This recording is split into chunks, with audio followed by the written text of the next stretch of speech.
श्राद्ध पक्ष में ये दुनिया के लोग भले हंसे हमारे सनातन धर्म पर, दुनिया के लोग भले हमारे सनातन धर्म पर उंगली उठाएं कि कंडा जलाकर धूप छोड़ने से क्या पूर्वजों को मिल जाती है,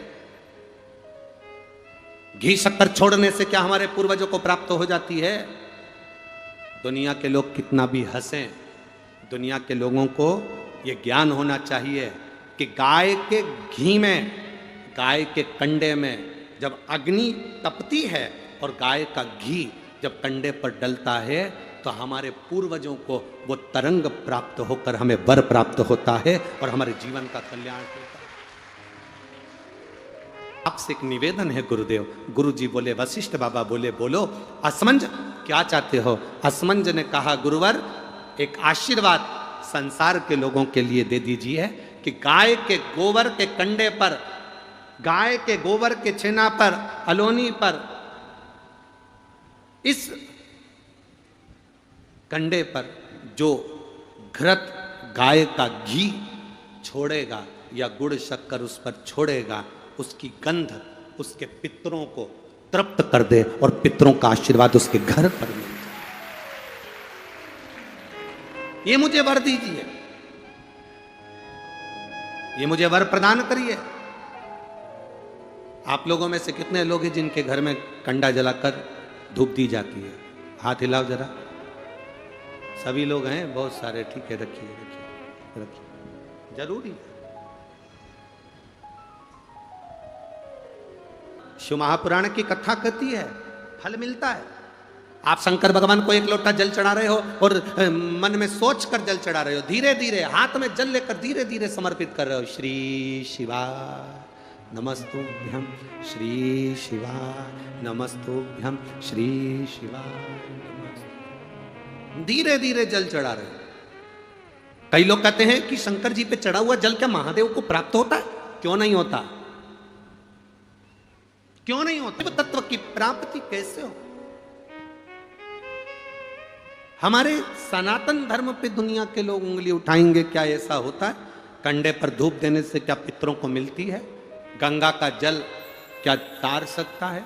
शिव महापुराण की कथा सुनकर लोग शंकर के मंदिर जाते हैं, शिव जी को लोटा भर के जल चढ़ाते हैं, तो क्या शंकर भगवान सुन सकते हैं? ये इतने इतने पत्र लोगों ने अपने डॉक्टर और अपने मेडिकल की पूरी पूरी रिपोर्टें इन पत्रों में लगाई है। ढेर पत्र यहाँ रोज आते हैं, ये सारे पत्र यहीं की यहीं रहते हैं जी। ये इतने इतने पत्र, ये ढेरों रिपोर्टें लोगों ने डॉक्टर की लगाई। देखो आप इन रिपोर्टों को, कितना रिपोर्ट इन्होंने डॉक्टर की लगाई। असमंज को वशिष्ठ बाबा से निवेदन करा, वशिष्ठ बाबा ने वर दे दिया। गाय के गोबर पर जो गाय का घी कंडा जलाकर छोड़ेगा, उसके पित्र, उसके देवता, उसके कुल देवी देवता उस पर कृपा करेंगे और उसका जीवन सार्थक करेंगे। घर आए, पिता को अश्व दिया, अश्वमेध यज्ञ पूर्ण हुआ। अश्वमेध यज्ञ पूर्ण। आप लोगों को मालूम होगा आरती के बाद कपूर क्यों जलाया जाता है? जितने लोग कथा सुन रहे हैं बड़े भाव से उत्तर दें। आरती के बाद कपूर क्यों जलाया जाता है? किस लिए जलाया? बहुत सावधानी से कथा सुनिए, जीवन की सार्थकता देने वाली कथा है।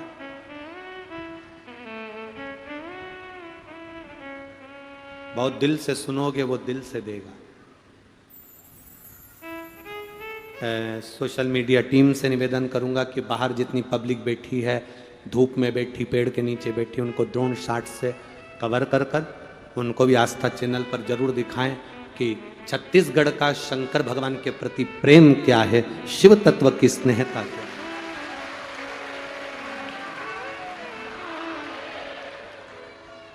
शंभू की कृपा। आरती के बाद कपूर क्यों जलाया जाता है? शिव महापुराण की कथा कहती है आरती होने के बाद मंदिर, देवालय, शिवालय, पूजन, कथा, सत्संग में कपूर जलाने का एक कार्य इसलिए है, कपूर अश्वमेध यज्ञ की पूर्ण आहुति का फल प्रदान करता है और हमें अश्वमेध यज्ञ का फल मिलता है, इसलिए कपूर को आरती के बाद जलाया जाता है।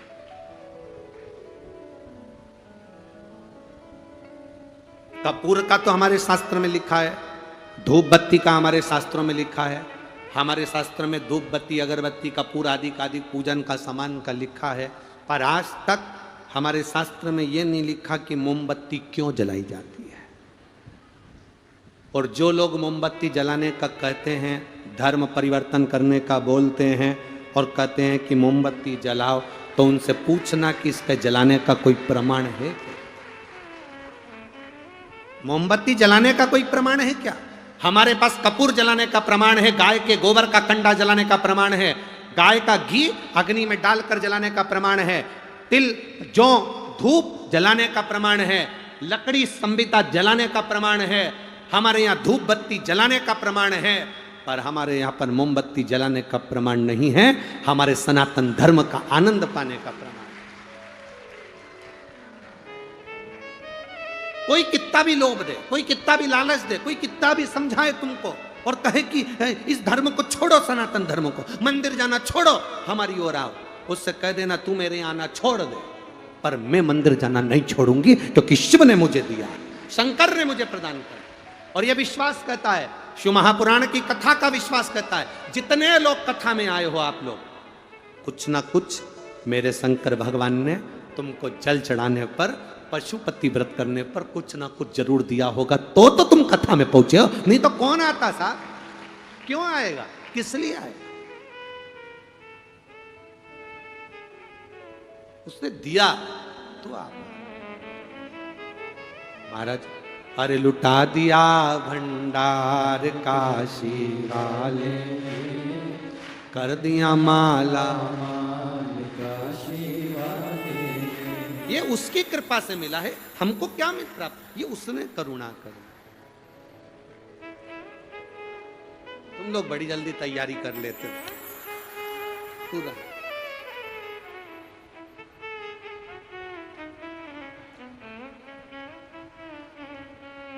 ठीक है, अब तैयारी कर ली है,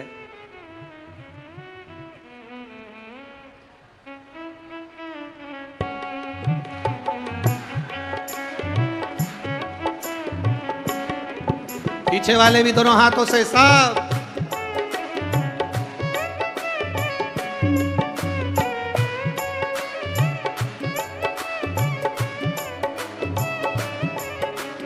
लुटा दिया हाँ लुटा दिया, लुटा दिया हाँ लुटा दिया, अरे लुटा दिया भंडार काशी वाले ने, कर दिया माला माल काशी वाले ने, लुटा दिया भंडार काशी वाले ने, कर दिया माला माल काशी वाले ने, ओ लुटा दिया भंडार काशी वाले ने, कर दिया माला माल काशी वाले ने, लुटा दिया भंडार काशी वाले ने, कर दिया माला माल काशी वाले ने। पेड़ के नीचे, रोड पर, बाउंड्री पर, जहां बैठे हो वहां बैठकर प्रार्थना जरूर करना, क्योंकि इतनी दूर दूर से आप लोग आए हो, झोलियां भर के लेकर जाओ, यही बाबा से प्रार्थना। जितने कार्यकर्ता खड़े हैं वो भी बैठकर बाबा से प्रार्थना करें। जिनको आता है अपनी वाणी से बाबा से कहें, बाबा खाली झोली लेकर आए हैं, ऐसी कृपा करना, झोली भर कर भेजना। कथा कह रही है, असमंज ने जाकर अश्वमेध यज्ञ पूरा करवाया। उन्हीं के परिवार में श्री भागीरथ बाबा ने प्रकट होकर गंगा जी को लेकर कपिल मुनि के आश्रम में पहुंचकर 60,000 राख के ढेरों का कल्याण करवाया। हम क्यों कहते हैं गो और गंगा? आप लोगों ने सुना है कि नहीं सुना? ये शब्द लोगों के मुंह पर रहता है, गो गंगा गो गंगा। गो गंगा का मतलब क्या होता है कि गंगा को लाने के लिए गौमाता के कंडे पर जलाए गए घी की गंध से जो 60,000 राख के ढेर मिले थे, तब जाकर गंगा मैया पृथ्वी पर प्रकट हुई थी। इसलिए गो गंगा का प्रमाण हमारे यहाँ शास्त्र वर्णन कर, भगवान शिव का कथा का वर्णन। अब जरा ध्यान देना, बड़ी सुंदर एक कथा गोपितरशु महापुराण की कथा के अंतर्गत।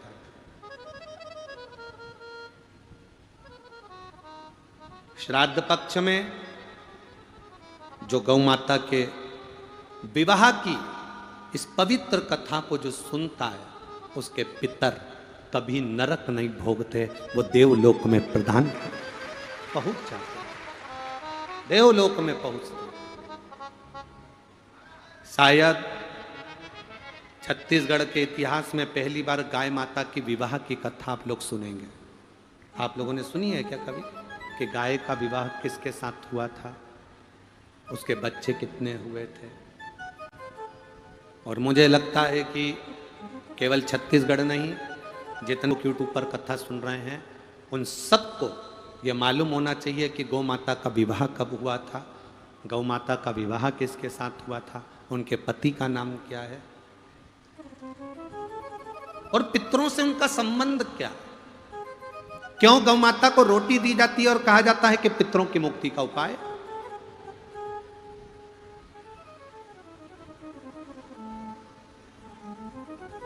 क्यों गौ माता को रोटी देकर पितरों के कल्याण की बात करी जाती है?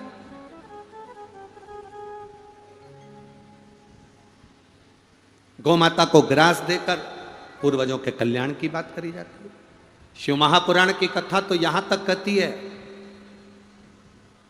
आपके पास में श्राद्ध करने के लिए कुछ भी नहीं है, 16 श्राद्ध में अगर आपको एक ब्राह्मण को भोजन कराने के लिए धन भी नहीं है, किसी बहन बेटी को देने के लिए कुछ भी नहीं है, अगर 1 रुपया भी आप अन्नदान में नहीं कर सकते हो, तो शिव महापुराण की कथा कहती है कहीं घास लगी हो, उस घास को हाथ से नोच कर खींच कर गाय माता के अगर मुख में भी दे दिया जाए तो पितरों को श्राद्ध के बराबर फल प्राप्त हो।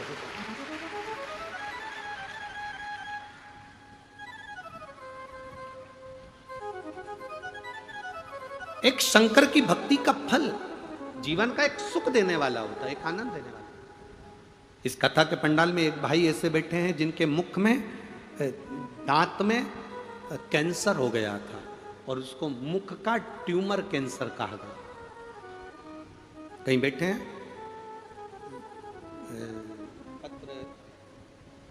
शिव तत्व कह रहा है, गोपितरशु महापुराण की कथा कह रही है।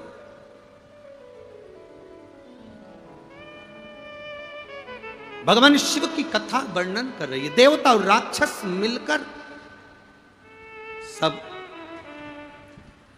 चारों तरफ जब हाहाकार असुरों ने बढ़ा दिया, तब सारे देवता एकत्रित होकर ब्रह्मा जी के पास गए।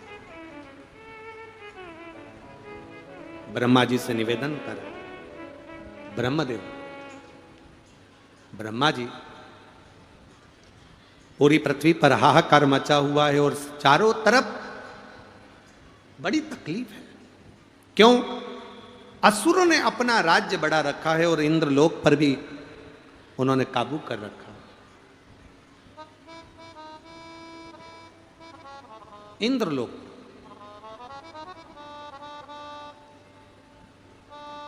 अब ब्रह्मा जी ने कहा कि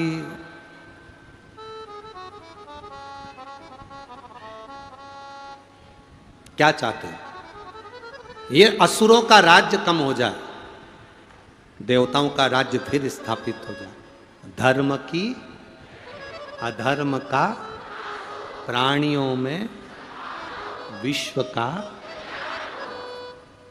अब विश्व का कल्याण कब होगा? जब तुम्हारे अपने घर का पहले कल्याण हो। हम अंदर से दुखी हैं, हम अंदर से तकलीफ में हैं, हम अंदर से कष्ट में हैं और हम विचार करें कि विश्व का कल्याण हो जाए। नहीं नहीं, पहले भीतर का सुख, भीतर का आनंद प्रकट होना चाहिए।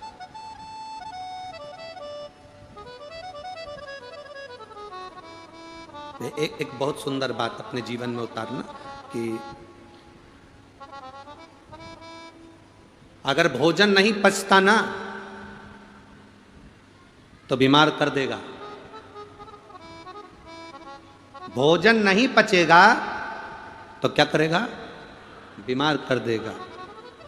धन, सुख, संपदा भगवान दे दे और वो नहीं पचता।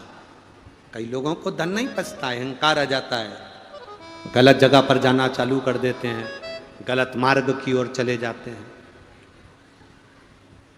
भोजन नहीं पचता तो बीमार कर देगा। धन, सुख, वैभव आने पर नहीं पचता तो वो पापी कर देगा। पाप कर्म करवाए, गलत काम करवाए। ज्ञान नहीं पचता तो वो अभिमानी बना देता है।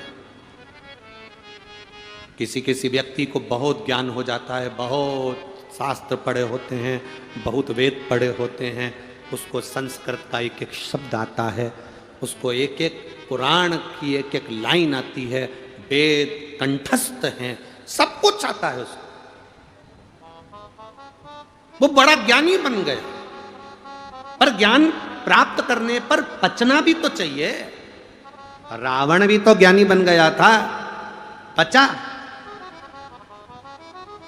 बहुत विद्वान बन गए और तुम्हारे अंदर विद्वानता आने पर, बहुत विद्वान बनने पर अगर तुम्हारा ज्ञान नहीं पचा तो तुम अभिमानी बन जाओगे। मुझे इतना आता है, क्या जानता है वो?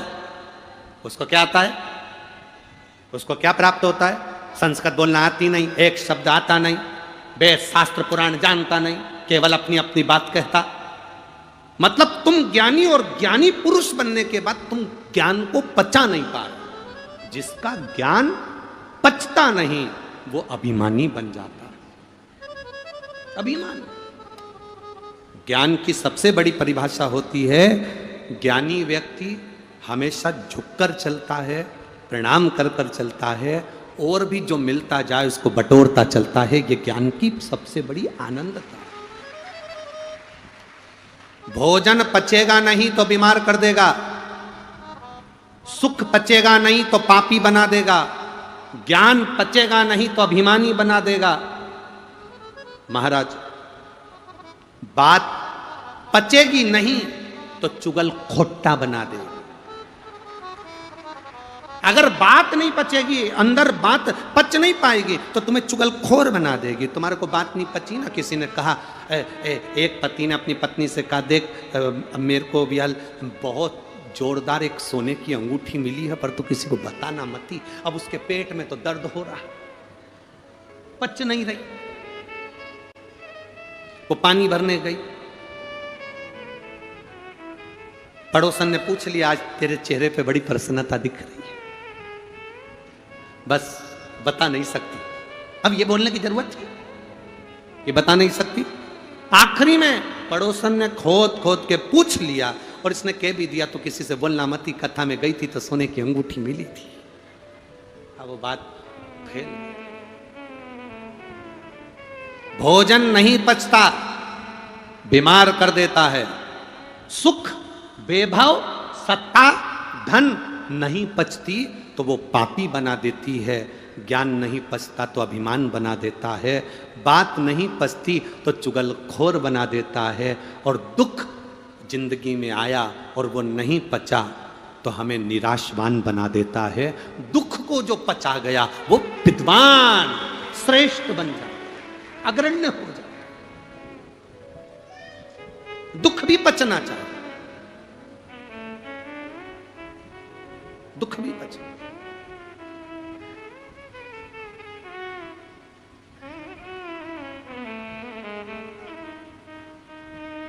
दुख कैसा होता है? रोटी बनाते हो आप लोग? अरे बोलो तो जम के। अच्छे से सेकते हो तो रोटी फूल जाती है।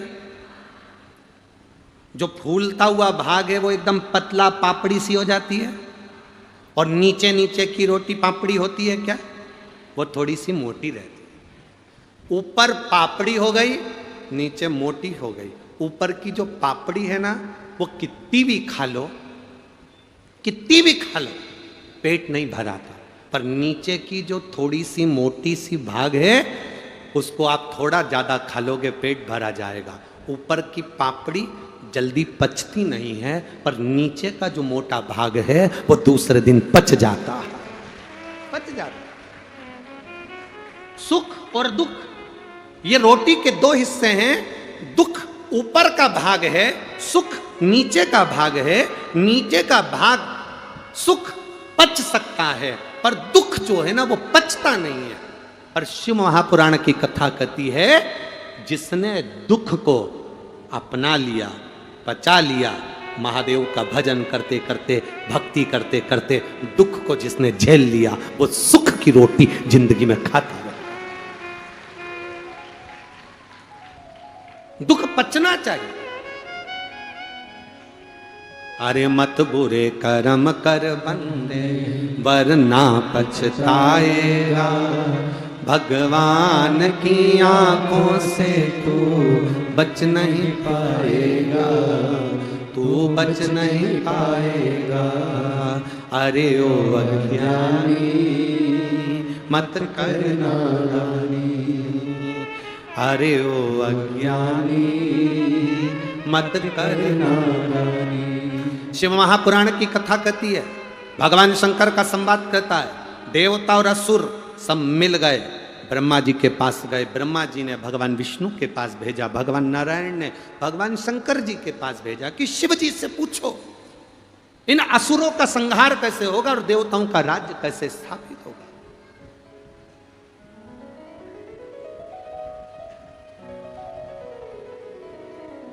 ब्रह्मा, भगवान विष्णु, इंद्र, वरुण, गरुण सब शिव जी की शरण में गए, हाथ जोड़कर प्रार्थना करी। शंभु शरणे पड़े, मांगू घड़ी घड़ी, दुख काटो दया करी दर्शन। भगवान से प्रार्थना कर रहे हैं कि हमारे दुख को काट दीजिए। आप में से कितने लोग हैं जो शंकर जी के मंदिर रोज जाते हैं? हाथ उठाओ जरा, पीछे वाले भी। हाँ ठीक है, रखो रखो। आप में से कितने लोग हैं जो शंकर जी के मंदिर में झाड़ू पोछा लगा देते होंगे? हाँ ठीक है, रख लो रख लो रख लो।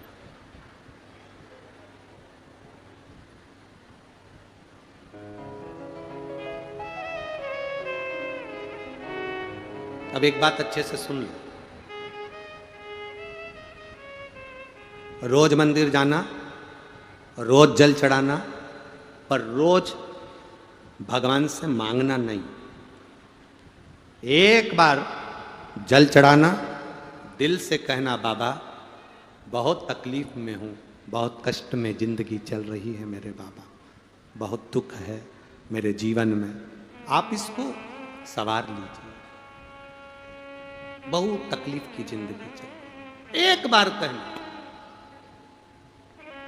और एक बार कहकर रोज रोज मंदिर जाना, रोज रोज जल चढ़ाना, पर बाबा से कहना मत ही, एक बार कह दिया ना फिर साधेगा, वो साधे। जितनी माताएं पेड़ के नीचे बैठी हैं, दुकानों में बैठी हैं, धूप में बैठे हो, गर्मी में बैठे हो, आप सब जब कथा के पंडाल से जाओ, शिव महापुराण के इस पंडाल को छोड़कर जाओ, जहां बैठे उस जमीन को छोड़कर जाओ, तब मेरे देव अधिदेव महादेव से कहकर जाना, भोला सब दुख का तुम्हारा, ओ भोला सब दुख का। उससे प्रार्थना कर कर जाना, उससे विनती कर कर जाना, उससे निवेदन कर कर जाना। जब हम उससे प्रार्थना कर कर जाएंगे, विनती कर कर जाएंगे, निवेदन कर कर जाएंगे, तो वो सुनेगा।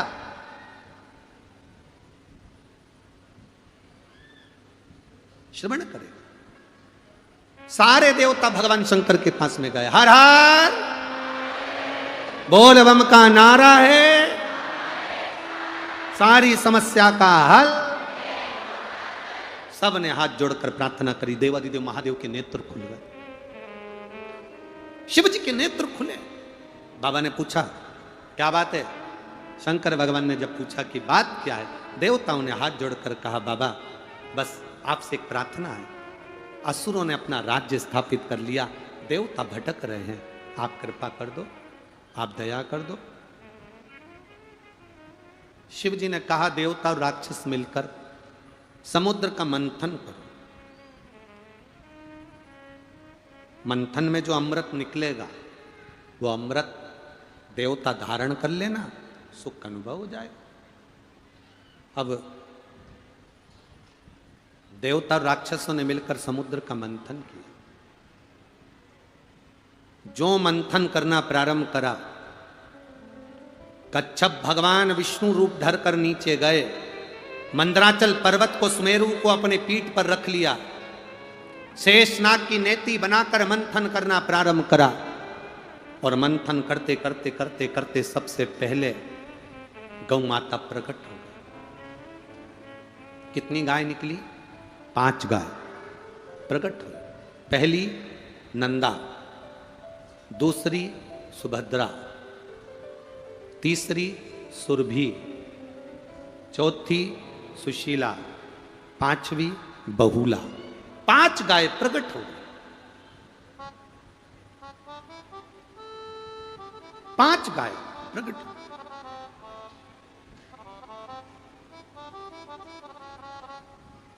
सुरभि, सुशीला, बहुला,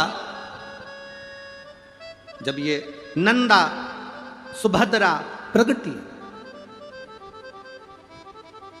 और उसके बाद जो निकला वो विष निकला।